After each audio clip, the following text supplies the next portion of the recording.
Trump की warning के बीच Iran ने जारी किया खामनेई का वीडियो। ईरान के वीडियो में दिख रहे हैं खामनेई। वीडियो के आखिर में खामनेई ने मुस्तबा के कंधे पर हाथ रखा। खामनेई ने ईरान के साथ खड़े होने का संदेश दिया।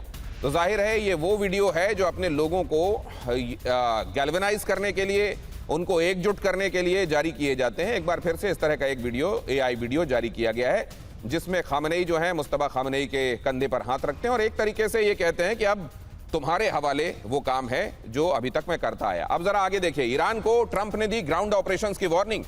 न्यूक्लियर डस्ट हटाने के लिए ऑपरेशन का दावा। ट्रंप ने कहा जरूरत पड़ी तो ईरान में घुसेंगे। ये बातें इसीलिए ये समझा जा रहा है कि दिल में लगातार ट्रंप के ये बात चल रही है कि ग्राउंड ऑपरेशन हमको करना चाहिए। और उधर इजराइल क्या चाह रहा है?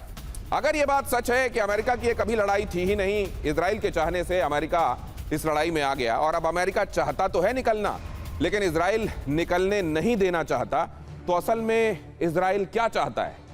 अगर यहां से कहा जा रहा है कि इजराइल का वजूद ही खत्म हो जाए और पहले भी यही नारे लगते रहे डेथ टू इजराइल, तो जाहिर है इजराइल इसको अपने वजूद से, अस्तित्व से जोड़कर देखता है और इसीलिए वो ये नहीं चाहता कि कहीं बीच में कॉमा लगे ना। उसके हिसाब से जो फुल स्टॉप है वहां तक वो ले जाना चाहता है। और ये फुल स्टॉप कहां है? इजराइल की निगाहों में ये फुल स्टॉप कहां है? ईरान के पास एनरिच्ड यूरेनियम है, मिसाइल जखीरे अभी भी खतरा बने हुए हैं, ईरान के पास सबसे बड़ा प्रॉक्सी नेटवर्क है। ये बात इजराइल एक बार फिर से अंडरलाइन करके दुनिया के सामने रख रहा है। वो ये कह रहे हैं कि हिजबुल्लाह के हथियारों पर कब्जा करना हमारा मकसद है, लिटानी नदी तक बफर जोन बना देना हमारा मकसद है, और यह भी कहा कि युद्ध जारी रहा तो लोकप्रियता बनी रहेगी। ये असल में ये बेंजामिन नेतन्याहू के संदर्भ में, बेंजामिन नेतन्याहू इस समय जिस तरीके की स्थितियों में है, बहुत सारे लोग ये कहते हैं कि अगर युद्ध जारी रहा तो बेंजामिन, उनकी कुर्सी, उनका उस तरह का अस्तित्व वो खतरे में नहीं आएगा, लेकिन अगर युद्ध रुक गया तो उनके लिए ये समस्याएं हो सकती हैं। दक्षिणपंथी लोग सीज फायर के खिलाफ हैं। वहां पश्चिम एशियाई देशों का बॉस बनना ये एक अनकही हसरत है। ग्रेटर इजराइल का सपना पूरा करना ये भी उसमें शुमार है। इसीलिए नए नक्शे जारी किए जाते हैं और इसीलिए अभी जो नया नक्शा जारी किया गया है उसमें लेबनान वाले कई इलाकों को इजराइल में दिखाया गया है और ये ग्रेटर इजराइल वाली जो बात है इसको भी सीज करना है। तो अगर ये बातें हैं, ये तमाम ऑब्जेक्टिव्स हैं। अभी आशीष जो कह रहे थे कि शायद इसमें पर्पस अभी तक उसको लेकर क्लैरिटी नहीं है। मुकेश जी, मैं आपके पास आ रहा हूं। क्या पर्पस, ऑब्जेक्टिव्स, टारगेट्स वो हैं जो इजराइल तय कर रहा है?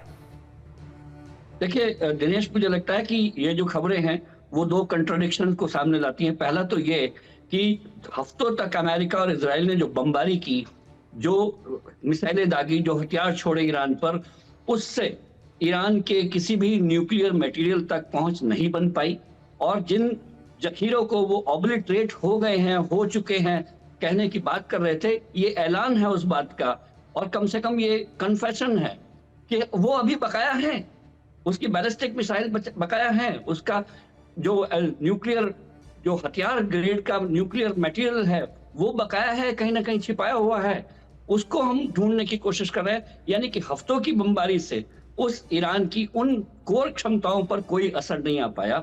ये पहला कन्फेशन है।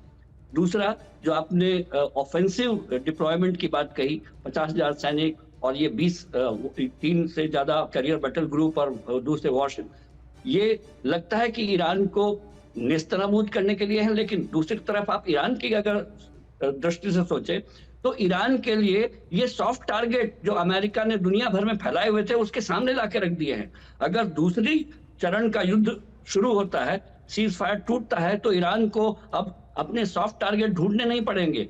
उसके पास अगर बैलिस्टिक मिसाइलें हैं, लंबी दूरी की मिसाइलें हैं, तो ये टारगेट अमेरिका ने खुद उसके सामने सजा दिए हैं। तो मुझे लगता है IRGC और ईरान के नेतृत्व के मन में लड्डू फूट रहे होंगे कि हम जिन टारगेट्स को दूर दूर तक नहीं वार कर सकते थे वो हमारे सामने ला के रख दिए गए हैं। ये मैं डेविल्स एडवोकेट के हिसाब से कह रहा हूँ। नहीं, लेकिन ठीक है, ये दूसरा पर्सपेक्टिव भी आप सामने रख रहे हैं कि इतना डेंस डिप्लॉयमेंट अगर कर दिया गया है तो अब बहुत प्रिसीजन वाले स्ट्राइक करने की जरूरत नहीं है, जाकर मारो, वहां कोई ना कोई कंकड़ तो निशाने पर लगी जाने वाला